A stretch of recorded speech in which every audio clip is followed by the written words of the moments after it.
नमस्कार। एक और टिप्पणी के साथ मैं अतुल चौरसिया। आर्यावर्त में हलचल थी, त्योहारों की आमद रफ्त बढ़ गई थी। एक त्योहार जाता दूसरा आता, इसी बीच चुनावी त्योहार भी आ जा रहे थे। इसी आपाधापी में दरबार लंबे समय से स्थगित चल रहा था। धृतराष्ट्र की अनुपस्थिति लंबा खिंच गई थी।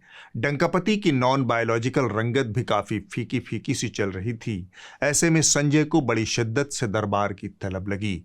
उन्होंने महाराज को संदेश भेजा कि इतने लंबे वक्त तक दरबार का स्थगित रहना ठीक नहीं। रियाया के बीच गलत संदेश जा सकता है। बिला वजह अफवाह और अटकलबाजियां होने लगती हैं। धृतराष्ट्र को संजय की बात में दम नजर आया। रियाया उनके बारे में कुछ उल्टा सुल्टा सोचे, उससे पहले एक दरबार आयोजन हो ही जाए तो क्या बुराई है। यह विचार कर उन्होंने दरबार सजाने का हुक्म दिया। तय समय पर संजय मैं दरबारी सभा में उपस्थित हुए।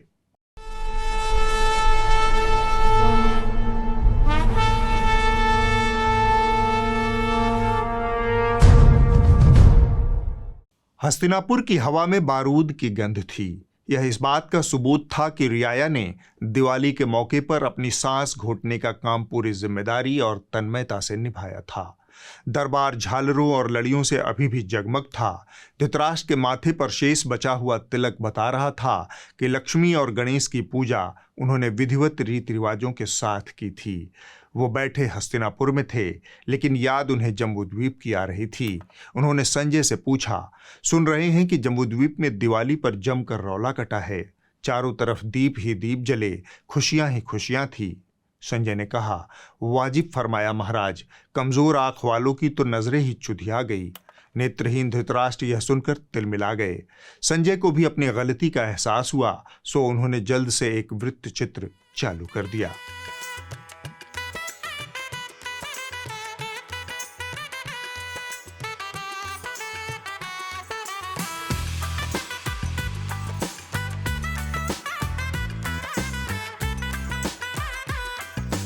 धृतराष्ट्र यह सब तो देख नहीं सकते थे, लिहाजा उन्होंने कल्पना की आंखों से कार्यक्रम की दिव्यता का अंदाजा लगाया। इसी क्रम में उन्होंने संजय से पूछा, और जम्बूद्वीप की रियाया के लिए क्या प्रबंध थे। तब संजय ने भ्रुकुटियों को थोड़ा तानते हुए कहा, पिछली बार तो रियाया दिए में बचे हुए तेल निकालने में कामयाब हो गई थी। इस बार उसे दिए में बचे हुए तेल से भी वंचित कर दिया गया। धृतराष्ट्र की जिज्ञासा बढ़ गई। संजय ने उनकी बेचैनी को शांत करते हुए कहा, इस बार मसला एकदम साफ था। जैसे ही आयोजन समाप्त हुआ, सारे दिए, मैं, तेल और बाती झाड़ू मारकर सरयू में प्रवाहित कर दिए गए।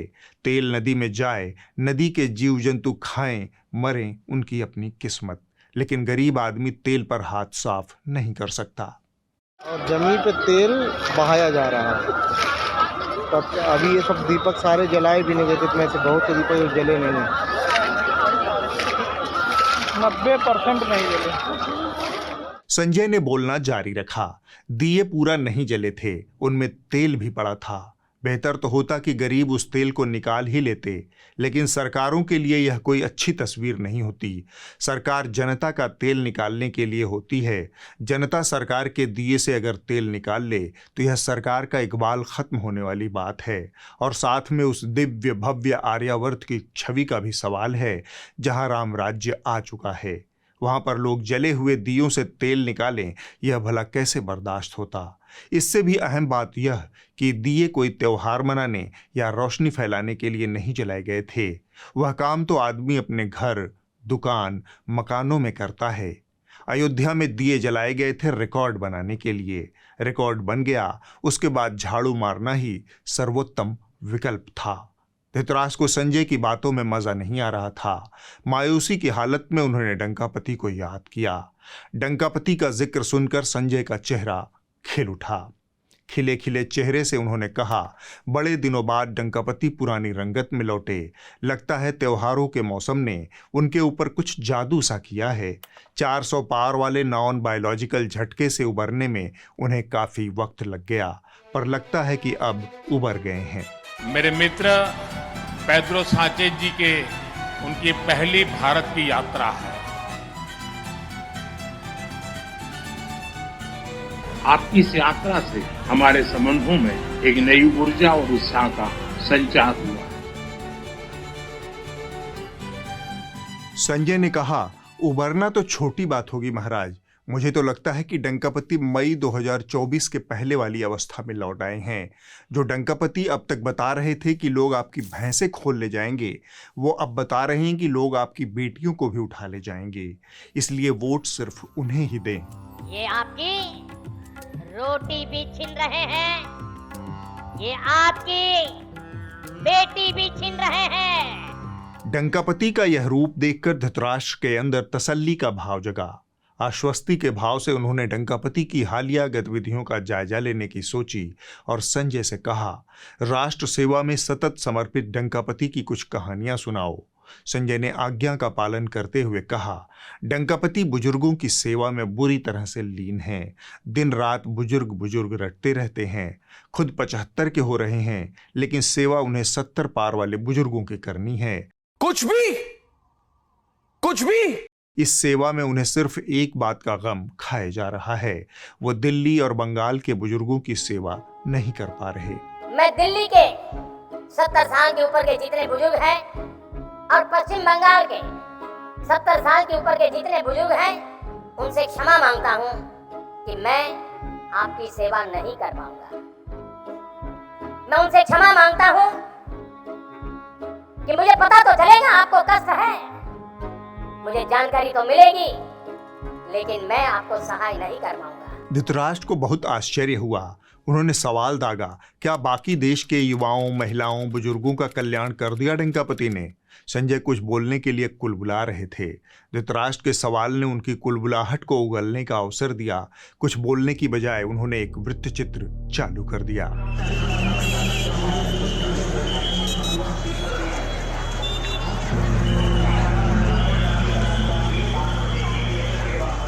संजय ने अपनी बात को आगे बढ़ाया।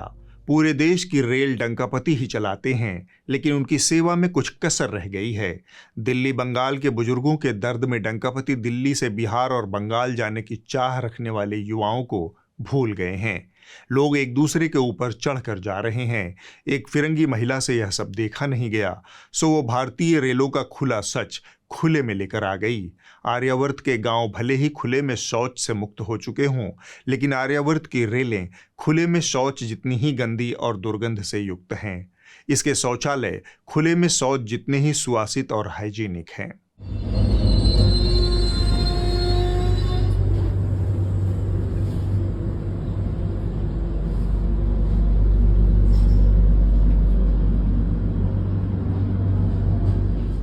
संजय जारी थे।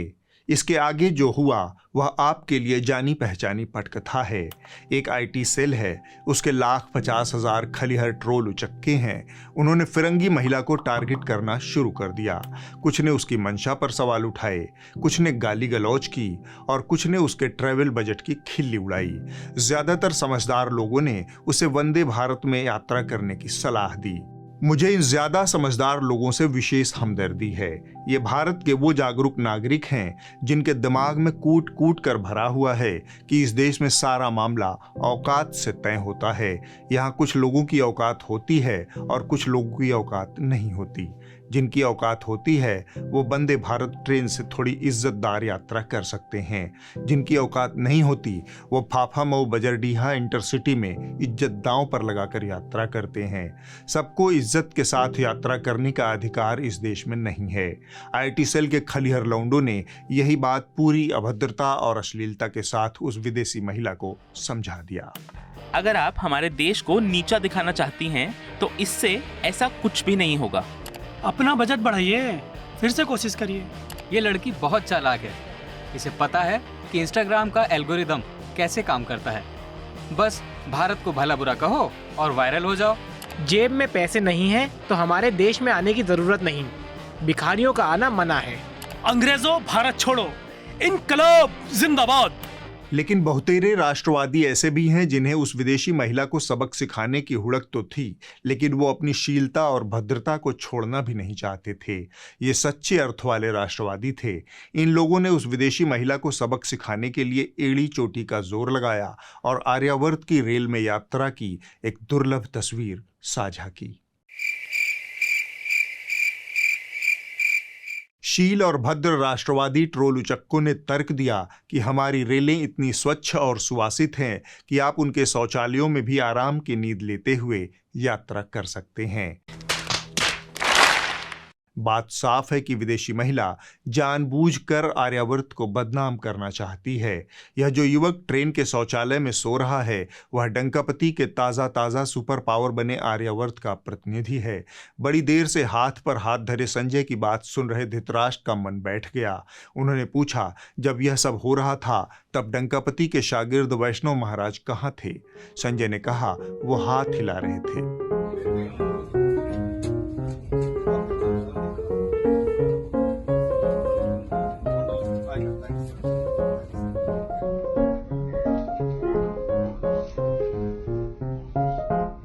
संजय ने कहा, लगता है प्लेटफॉर्म पर 1,50,000 लोग उनका हाथ हिलाना देखने के लिए खड़े थे। धृतराष्ट्र को उम्मीद नहीं थी कि उनके अखंड प्रिय डंकापति के राज में रियाया शौचालयों में सो रही है और उनके शागिर्द वैष्णव हाथ हिलाने में व्यस्त हैं। इतनी डिग्निफाइड जिंदगी मुहैया करवाने के लिए वो किसे बधाई दें तय नहीं कर पाए। ऊहापोह की अवस्था में उन्होंने कहा, कुछ और सुनाओ संजय। संजय कुछ और सुनाने को तैयार बैठे थे। यह कुछ और डंकापति से ही जुड़ा था। संजय ने उवाचा, डंकापति ने एकता नगर में राष्ट्र की एकता और अखंडता पर प्रवचन दिया। डंकापति की एकता बिना कुछ लोगों को बांटे, कुछ दुश्मन खड़ा किए पूरी नहीं होती। डिवाइड के बीच यूनिटी का खूबसूरत पैराडॉक्स है डंकापति। यह कहकर एक बार फिर से संजय ने एक वृत्तचित्र चला दिया। अर्बन नक्सलियों के इस गठजोड़ को, इनके गठजोड़ को हमें पहचानना ही होगा। ये लोग संविधान और लोकतंत्र का नाम लेते हुए भारत के जन जन के बीच में भारत को तोड़ने का काम कर रहे हैं। संजय जारी रहे, इतना ही नहीं महाराज, एकता नगर में डंकापति ने बटेंगे तो कटेंगे का नारा भी बुलंद किया। बड़ा बुरा समय आ गया है। कहाँ डंकापति के इशारे पर लोग नारे रिपीट किया करते थे, शब्द संक्षेप बनाते थे, और कहाँ डंकापति को योगीराज का नारा दोहराना पड़ रहा है कि एक है तो सेफ है। धृतराष्ट्र को बटेंगे तो कटेंगे वाली बात दिलचस्प लगी। उन्होंने इसकी तफसील में जाने का निर्णय किया। संजय ने उनकी मंशा पूरी करते हुए कहा, दरअसल महाराज योगीराज ने जम्बूद्वीप में यह नारा सबसे पहले लगाया था। उनका कहना था कि हिंदुओं को एक होने की जरूरत है। एक रहेंगे तो नेक रहेंगे और बटेंगे तो कटेंगे। यह जो बटने पर कटने का खतरा था वह मुसलमानों से था, जो कि बांग्लादेश के संदर्भ में योगीराज ने कही थी। बांग्लादेश में देख रहे हो ना, तो वो गलतियां यहाँ नहीं होनी चाहिए। बटेंगे तो कटेंगे, एक रहेंगे तो नेक रहेंगे। मुसलमानों के खिलाफ कोई भी नारा इन दिनों वैसे भी सुपरहिट हो जाता है। सो योगीराज के पीछे पीछे भागवत जी और डंकापति सब ने उस नारे को रिपीट किया। हम अगर दुर्बल है, असंगठित है, तो उसका मतलब हम अत्याचार को निमंत्रण दे रहे। निमित्त कुछ नहीं चाहिए, हम दुर्बल है, यह निमित्त पर्याप्त है। और इसलिए जहां कहीं भी हम हैं वहां संगठित रहना, सशक्त रहना। बात कही गई थी मुसलमानों के संदर्भ में, लेकिन डंकापति ठहरे डंकापति। एक तो दूसरे का नारा दोहराने की मजबूरी, ऊपर से डॉग व्हिसल की मजबूरी। सो उन्होंने इसे राष्ट्रहित का नारा घोषित कर दिया। एक समय था जब हम बड़े गर्व के साथ स्कूल, कॉलेज में, घर में, बाहर सहज रूप से एकता के गीत गाते थे। और आज कोई अगर कह दे कि एक है तो सेफ है, तो ये लोग एक है तो सेफ है उसको भी गलत तरीके से परिभाषित करने में लगेंगे। धृतराष्ट्र लगभग चट्टान की अवस्था में थे। उन्होंने कहा, कुछ तड़कती भड़कती खबर सुनाओ। संजय ने कहा, जो आज्ञा महाराज। ये कहकर उन्होंने तड़कती भड़कती खबर पेश की। पूर्वी लद्दाख में एलएसी पर सीमा विवाद से जुड़ी 2 जगहों पर अप्रैल 2020 की स्थिति बहाल होने जा रही है। ये है देपसांग और देमचोक, जहां दोनों देशों की सेनाओं के पीछे हटने का काम 80 से 90% पूरा हो चुका है। इस तड़कती भड़कती खबर को सुनते ही धृतराष्ट्र भड़क गए। संजय, तुम हमेशा मिस इन्फॉर्मेशन क्यों देते हो? महाराज का गुस्सा देखकर संजय सकपका गए। अभी संभल भी नहीं पाए थे कि धृतराष्ट्र ने पूछ लिया, यह बात तुमने ही बताई थी ना मुझे? न वहां कोई हमारी सीमा में घुस आया है, न ही कोई घुसा हुआ है, न ही हमारी कोई पोस्ट किसी दूसरे के कब्जे में है। धृतराष्ट्र तमतमाए हुए थे। पहले बोलते हो कोई घुसा नहीं है, अब बोल रहे हो पीछे हट रहे हैं। कौन नहीं घुसा था और कौन पीछे हट रहा है? कुछ मान मर्यादा का ख्याल है? संजय से कुछ बोलते नहीं बन रहा था। उन्होंने हकलाते हुए कहा, मेरी कोई गलती नहीं है महाराज। जैसा डंकापति ने बताया था मैंने वैसा ही आपको बताया। धृतराष्ट्र का मूड खराब हो चुका था। वह उठे और अंतःपुर को लौट गए। धृतराष्ट्र संजय संवाद में इस हफ्ते बस इतना ही। अब हम बात करेंगे दूरदर्शन की और इसके एक एंकर की, लेकिन उससे भी पहले हम बात करेंगे दूरदर्शन की एक एंकरा की। सरकार प्रचार कर रही है कि दिवाली पर पटाखे न जलाएं। दिल्ली की हवा दुनिया के सबसे बदतर श्रेणी में शामिल है। इसे बचाने की जिम्मेदारी हमारी और आपकी है। देश का सुप्रीम कोर्ट आदेश पर आदेश दे रहा है कि पटाखे नहीं बिकेंगे। यह दिल्ली वालों, उनके बच्चों के फेफड़े खराब कर रहा है। लेकिन सरकार के लाउडस्पीकर दूरदर्शन की एक एंकरा को पटाखे गिनने के काम पर लगा दिया गया है। इतनी खलिहर मोहतरमा कि दिवाली पर फूट रहे पटाखे गिन रही थी।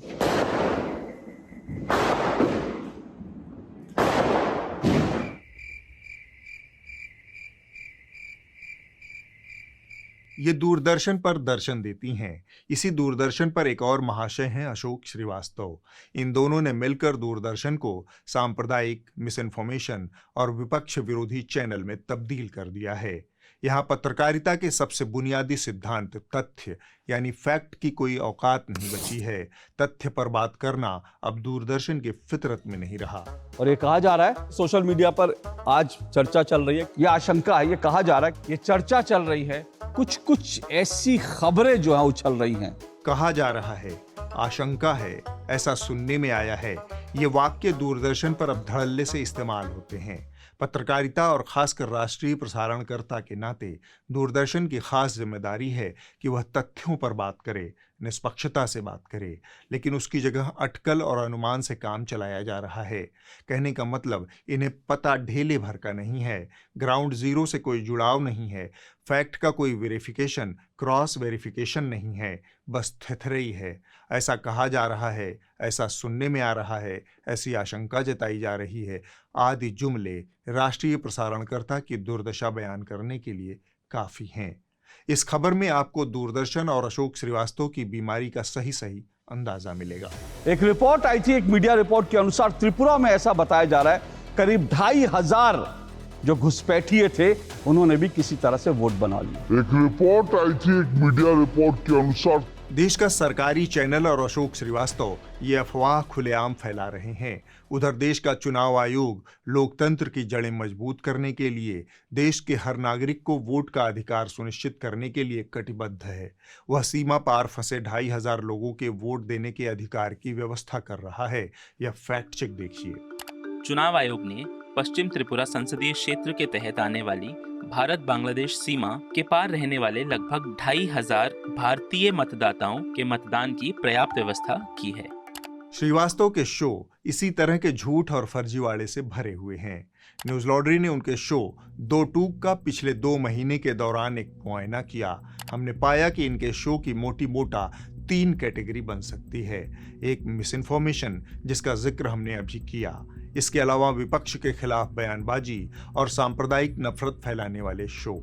सबसे पहले आप श्रीवास्तव के नफरती शो का आकलन कीजिए। एक बात सिर्फ कह रहा हूं अशोक जी, ये जो इसका हिंदुत्व उसका हिंदुत्व आप लोग बड़ी आसानी से कह देते हैं ना, जरा कभी इस्लाम को लेकर कहने की हिम्मत रखिए। अगर हिंदू हिंसक होता, अगर हिंदू जो है सर तन से जुदा करने वाला होता, तो आप लोग जो है ये कह नहीं सकते थे, क्योंकि आज आप इस्लाम के बारे में नहीं कह सकते। तुष्टीकरण के नाम पर, मुस्लिम पर्सनल लॉ बोर्ड के नाम पर, शरीयत के नाम पर छोटी छोटी बच्चियों की शादी की जाती है। एक क्लिक कटुआ फैक्ट चेकर है, वो बांग्लादेश में जो अत्याचार हो रहा है उसको व्हाइट वॉश करने के लिए रोज एक झूठी खबर फैलाता है और रोज एक सच्ची खबर को दबाने की कोशिश करता है। ऐसे कई राज्य हैं जहां तेजी से डेमोग्राफी चेंज हो रही है और ये कहा जा रहा है कि जो हिंदू हैं उनको ईसाई या मुस्लिम बनाया जा रहा है। यह दूरदर्शन है। यहाँ धड़ल्ले से मुसलमानों के खिलाफ डॉग विसल हो रही है। लव जिहाद जैसे आरएसएस द्वारा प्रचारित जुमले फैलाए जा रहे हैं जिसका कोई कानूनी या संवैधानिक आधार नहीं है, उसकी बात हो रही है। श्रीवास्तव का तीसरा पसंदीदा विषय है विपक्ष के साथ कुकुर झौझौं। राहुल गांधी इनके सबसे प्रिय पंचिंग बैग हैं। दरबारी हुड़कचुल्लू एंकर एंकराएं तो देश की सारी समस्या का जवाब विपक्ष से मांगते ही थे। दरबारी लाल श्रीवास्तव भी विपक्ष से ही देश की सभी समस्याओं के हल की उम्मीद रखते हैं। मोदी का पलटवार, विपक्ष सदन से फरार। कोलकाता से कन्नौज, मौन क्यों, सेक्युलर फौज। भारत विरोधी प्रोपेगेंडा, राहुल गांधी का एजेंडा। अमृत और कांग्रेस का विश, फैजाबाद में हार, अयोध्या पर प्रहार। दूरदर्शन की दुर्दशा के बाद अब हम देश में सामान्य हो चुकी मुस्लिमों के खिलाफ हिंसक बयानबाजी पर नजर फेरेंगे। पिछले हफ्ते इस सूची में आपने गिरिराज सिंह को सुना था। इस बार नफरत की आंच पर रोटी सेकने वाले दो नेताओं के बारे में हम आपको बताएंगे। सबसे पहले मिथुन चक्रवर्ती उर्फ वतन के रखवाले को सुनिए। कुछ भी करेंगे, कुछ भी। मैं होम मिनिस्टर साहब के सामने बोल रहा हूं, कुछ भी के अंदर बहुत सारे मतलब छुपा हुआ है। एक दिन आएगा जब हम तुमको काट के भागीरथी में नहीं, तुमको तुम्हारी जमीन के अंदर तुमको फेंकेंगे उधर। यह आदमी जो कह रहा है वह कर भी सकता है, मुझे इसकी प्रतिभा पर कोई शक नहीं। यही वो अकेला लाले दिजान है जो साइकिल के पीछे छिपकर बंदूक की गोली को चकमा दे सकता है।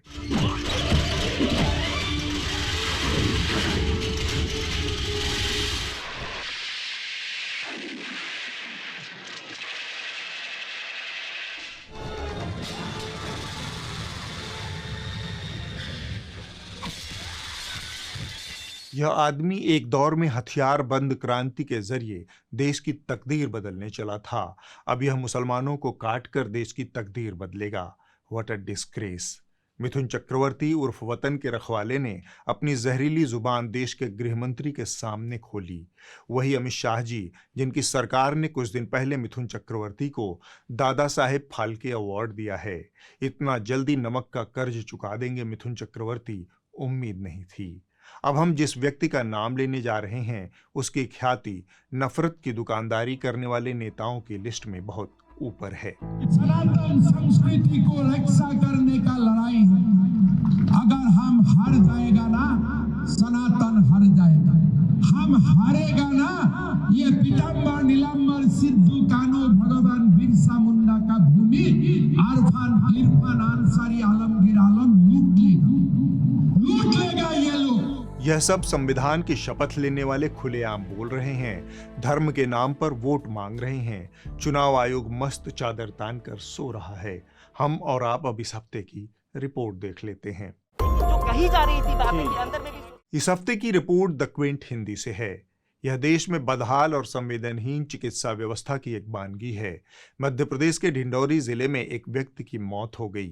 मौत के बाद स्वास्थ्य कर्मियों ने मृतक की गर्भवती पत्नी से उसके द्वारा इस्तेमाल किए गए बेड को साफ करवाया। वीडियो सामने आने के बाद इसे बड़ी गड़बड़ी मानते हुए जिला प्रशासन ने प्राथमिक स्वास्थ्य केंद्र के नर्सिंग ऑफिसर और आया को निलंबित कर दिया है।